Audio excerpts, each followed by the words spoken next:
So apologies for the last video, it ended very abruptly, but I was coming on to say that there is only a small amount of blood is being redirected to the skin to get rid of heat, so there is more oxygen going to the muscles.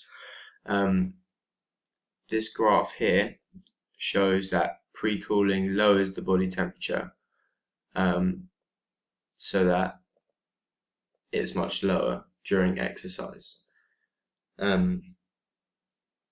Glycogen gels can maintain glycogen stores throughout the event to avoid hitting the wall. Carb loading, so here we go, is a graph for carb loading. Carb loading is used a lot to prevent fatigue. Someone will stop eating carbs 3 to 4 days before an event. Where's my mouse? There it is. So that's here along this period. But they will still maintain exercise. What this does is it completely drains the person's glycogen stores, as shown on the graph here, so that 2 days before the event, when they start eating carbs, it shoots back up higher than it was before. Here, it shoots much higher. So they eat lots of carbs, don't do any exercise, so it goes a lot higher, which helps prepare them for the event so that they have more glycogen to hopefully get them through the event without hitting the wall, and having all their stores full. So some examples. So marathon running is an example, as we were talking about before, of this type of exercise. A marathon runner will hit the wall and collapse as a result of fatigue due to depletion of glycogen stores, depletion in potassium ions and calcium ions in the muscles, as well as depletion of ACH. All these factors can contribute to the fatigue of a marathon runner and cause them to stop. However, if they use carb loading, glycogen gels, and isotonic gels in drinks, they can help prevent the fatigue during the race, allowing them to finish and not hit the wall like this person here and this person here. So moving on to recovery. Recovery is the restoration of the body's systems back to resting levels after exercise. During exercise, our energy systems are depleted and muscles can also be damaged with micro tears. Recovery is the process of resynthesizing these energy systems and repair any damaged muscles and any tears. Just as different exercises cause different types of fatigue, different exercises will also cause different forms of recovery at different lengths. The recovery depends on the duration and intensity of the exercise that was done. For example, a high intensity and short duration sprint will require less recovery than a long duration and low intensity marathon run, which would require a larger recovery time.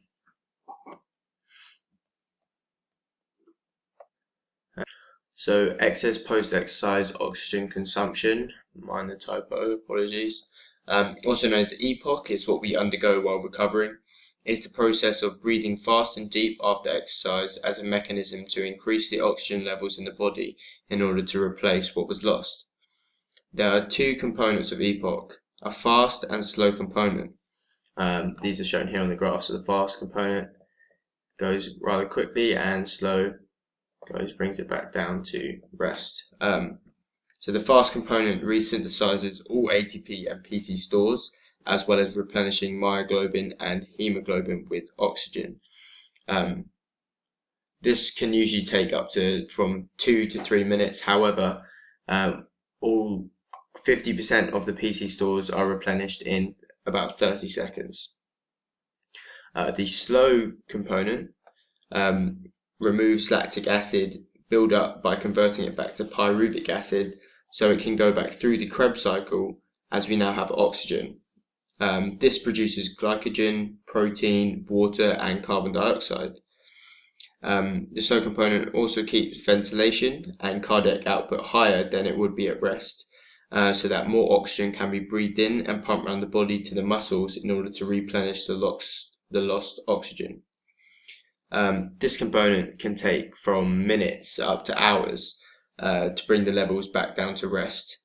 It depends on the nature of the exercise, how long it will take. So a marathon runner will take longer to replenish all stores, so EPOC will last longer. Oxygen deficit is the amount of oxygen that wasn't used during exercise. This will differ in size depending on what exercise was done. It's shown here. This is the oxygen deficit. So for example, a sprinter will have a larger oxygen deficit as they work mainly anaerobically and therefore not using energy. So when a person is working anaerobically, there'll be a larger oxygen deficit, as it is the space where that would be working anaerobically, whereas in here is the oxygen that's used up, and this is working aerobically. The test we used to help measure recovery is the VO2 max test. This measures the peak oxygen consumption and intake, which is an indicator of their aerobic capacity. In this test, the performer keeps going until they have to stop. As shown in these graphs, as the level increased, the power output increased, as well as when the oxygen consumption increased, the power output by the person increased as well.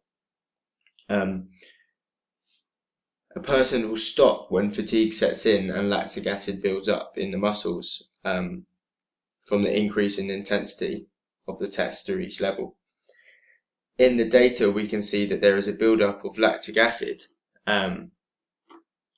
which indicates that the glycolysis system has been used and therefore will have depleted glycogen stores.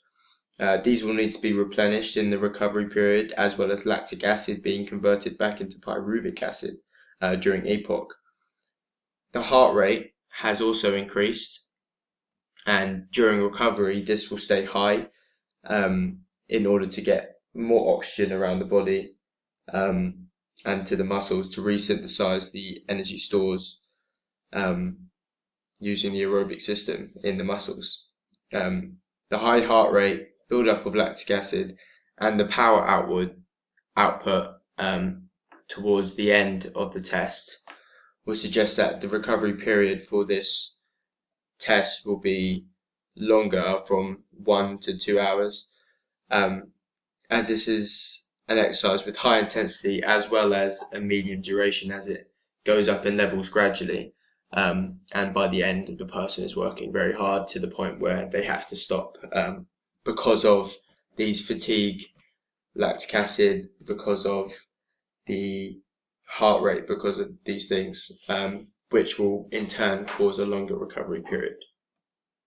So as mentioned before, different exercises will have different recovery times using EPOC. A sprint is a high intensity exercise with short duration, so therefore the recovery time will be much shorter, as there is less to replenish and resynthesize, as not much is lost because of the short duration. It would be the PC system that would be recovered, and that takes 50% of that is 30 seconds, and the whole thing is 2 to 3 minutes, so it wouldn't be too long. Compare this to a marathon runner, who will have a much longer recovery time, as they have used up more energy stores, and there is also neuromuscular fatigue. So because they've used the aerobic system, they're using up their oxygen stores, their recovery time will be much longer than a sprinter. In game sports, players will have an active recovery period in the game. These occur during dull moments. For example, a defender in football will have an active recovery period when the ball is at the other end of the pitch with the attackers, so the defender is waiting while the attackers are attacking. These active recovery periods in game sports help to decrease the overall recovery time at the end of the game, as the intensity and duration of the activity has been fragmented throughout, therefore reducing the effects of fatigue and therefore reducing the length of EPOC and recovery. So lastly, how can we aid recovery? So DOMS is the delayed onset of muscle soreness, which can happen 1 to 2 days after exercise. This is an effect of fatigue from the exercise done. It is important in recovery to use strategies that can help us prevent DOMS. Doing an active cool down after the exercise can help us flush oxygenated blood around the muscles, which reduces the effects of lactic acid and speeds up recovery time, and therefore reducing the effect of DOMS. Cold ice baths can also be used, and these guys are getting in. The blood vessels in your body constrict while in the cold bath to reduce blood flow.